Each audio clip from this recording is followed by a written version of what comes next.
월세는 6만 원, 3kg까지 받을 수 있고요. 추가 분양된다면 다음 달 실적으로 이렇게 넘어간다고 합니다. 우선 기본적으로 만 20세 이상이 되어야지만 하고요. 용적률은 아니고 다른 위치도 일단 만 20세 이상 되어야지만 참여하실 수 있고요. 보통 국정 자원순환과나 거주지 도움주민센터 방문해서 참여하시면 되는데 이때 청소 업무 관련 공공사업 참여자는 보상 대상에서 제외되기 때문에 일반인이 해야 된다. 네, 청소 업무를 하시는 분이나 공공사업 하시는 분은 안 된다. 맞습니다. 현금 지급인가요, 그러면? 이게 현금으로 지급하는 것도 있지만 상품으로 보완해주는 지자체도 있는데요.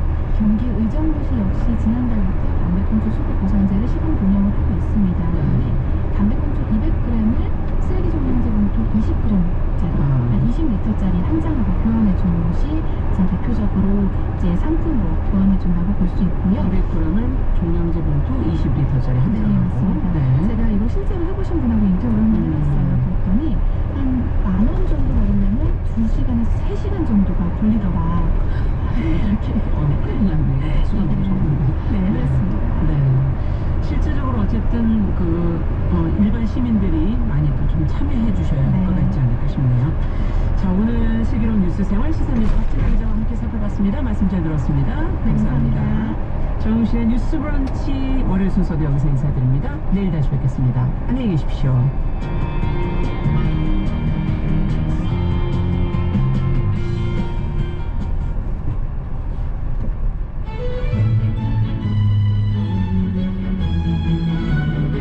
정치, 이슈의 중심, 대한민국 시사의 헤드쿼터, 시사평론가 최영일의 시사본부. 경제, 여러분의 사업과 투자에 영감을 드립니다. 성공예감 김방입니다. 젠더, 세상을 보는 여성의 시선으로 다름을 이해하는 시간. 정용실의 뉴스 브런치.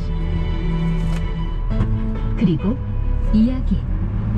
사람들의 이야기를 통해 경험하는 삶의 확장. 강원국의 지금 이 사람.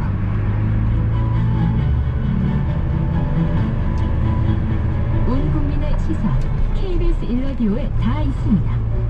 대한민국 1등 시사 라디오 KBS 1라디오.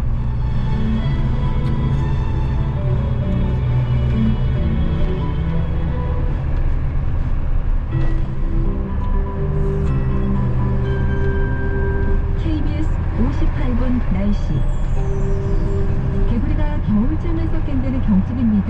절기명에 걸맞게 겨울을 가고 봄이 이미 와 있어서 계절의 이동 완전히 끝난 듯 싶습니다. 당분간 꽃샘추위 없이 낮 동안 20도 안팎의 평년보다 높은 기온을 유지하면서 온화하겠습니다. 오늘은 어제보다, 내일은 오늘보다 기온이 소폭 더 오르겠습니다.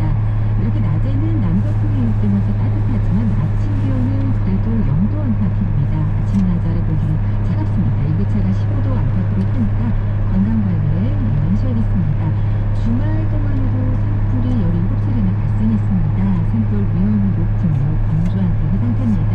서울, 경기 내륙을 포함한 대다수 지역에 건조특보 발효 중입니다. 화재 예방에 신경 쓰셔야겠습니다. 오늘 전국이 맞다가 중부지방만 밤에 구름이 많이 끼겠고요.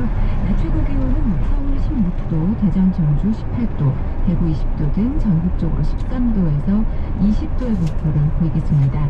내일 아침 기온 더 올라서 서울 6도 등 영하 1도에서 영상 10도, 낮 최고 기온 서울 18도 등 14도에서 22도 분포를 예상하고 있습니다. 낮 동안 중부와 전북으로 연무가 남는 곳이 있겠고요. 가장 중요한 점은 오늘 오후부터 영동과 경북 산지, 경북 동해안으로 바람이 매우 강하게 불겠습니다. 지금 서울의 기온은 14.3도, 습도는 17%입니다. 강혜종입니다.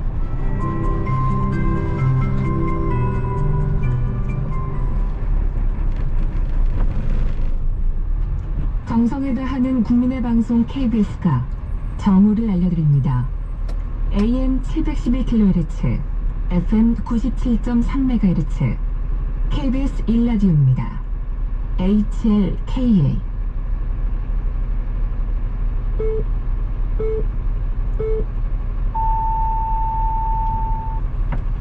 KBS 제1라디오 정오 종합뉴스입니다. 정부가 일제강제동원 피해자들에게 전범 기업 대신 행정안전부 산하 일제강제동원 피해자 지원재단이 배상금을 지급하는 방안을 공식 발표했습니다. 16개 국내 기업이 우선 출연할 것으로 보입니다. 한편 일본 전범 기업의 직접 배상 참여와 사죄를 요구해온 피해자 측은 반발하고 있습니다. 정부의 해법 철회를 요구하는 한편 오늘 저녁에는 촛불 집회도 열 예정입니다. 정부가 현행 주 52시간제를 대대적으로 개편하는 근로시간제도 개편 방안을 확정했습니다. 연장 근로시간을 월 단위, 분기 단위 등으로 넓혀 주당 최대 69시간까지 일할 수 있겠습니다. 지난달 소비자 물가 상승률이 4.8%를 기록해 상승폭이 둔화하며 10달 만에 4%대로 내려왔습니다. 석유류 가격이 내렸기 때문인데 전기와 가스, 수도비는 역대 최고 상승폭을 나타냈습니다. 이상 이 시간 주요 뉴스입니다. 정부가 대법원 확정 판결을 받은 일제강제동원 피해자 15명에 대한 배상 해법을 내놨습니다. 우리 기업이 배상에 필요한 기금을 마련하고 정부 측 재단을 통해 지급한다는 계획인데요. 피해자 측은 반발하고 있습니다. 자세한 내용 취재 기자 연결합니다. 이수민 기자, 먼저 정부 발표 내용부터 전해주시죠. 네, 판결이 확정된 일제강제동원 피해자 15명에 대해 정부 산하의 재단이 배상금을 지급한다는 건데요. 일본 전범 기업이 아닌 국내 기업이 재원을 마련하게 됩니다. 박진 외교부 장관은 오늘 오전 이러한 내용을 담은 일제강제동원 해법을 발표했는데요. 민간의 자발적 기여 등을 통해 배상금 재원을 마련하고 향후 재단 목적 사업 관련 가용 재원을 확충하겠다고 밝혔습니다. 정부는 또 1998년 이른바 김대중 오부치 공동선언을 한일 양국이 발전적으로 계승하기를 바란다며 미래지향적 관계를 위해 노력하자고 밝혔습니다. 또 정부가 그동안 피해자 측을 비롯한 각계각층 의견을 수렴해왔다면서 5차례 한일 외교장관 회담 등 긴밀한 협의를 통해 일본 측에 우리 입장을 충분히 전달했고 일본의 성의 있는 호응을 촉구해왔다고 강조했습니다. 네, 이 정부 발표에 따라서 일본 측 배상 참여가 사실상 빠진 해법인데요. 그래서 이 피해자 측은 벌써부터 강하게 반발하고 있죠. 정부 발표 30분 전부터 외교부 앞에서는 피해자 지원단체 측이 항의 집회를 벌였습니다. 피해자 측은 지금까지 일본 전범 기업의 직접 배상 참여와 직접 사죄 등 성의 있는 호응 조치를 요구해왔는데요. 정부가 발표한 이번 해법에는 이런 내용들이 사실상 모두 빠져있어 반발이 계속될 걸로 보입니다. 피해자 측은 오늘 오후 서울과 광주에서 각각 기자회견을 열고 정부 해법 철회를 요구할 예정입니다. 또 오늘 저녁에는 서울지청 앞에서 촛불 집회도 열릴 예정입니다. 대부분의 피해자가 사망한 가운데 피해자 유족들 사이에서도 정부 해법을 받아들이느냐 아니냐를 두고 의견 차이가 있는 상황입니다. 정부는 피해자 측을 한 명씩 만나 정부 해법의 취지를 설명하고 동의를 구한다는 분위기입니다. 지금까지 KBS 뉴스 이승훈입니다.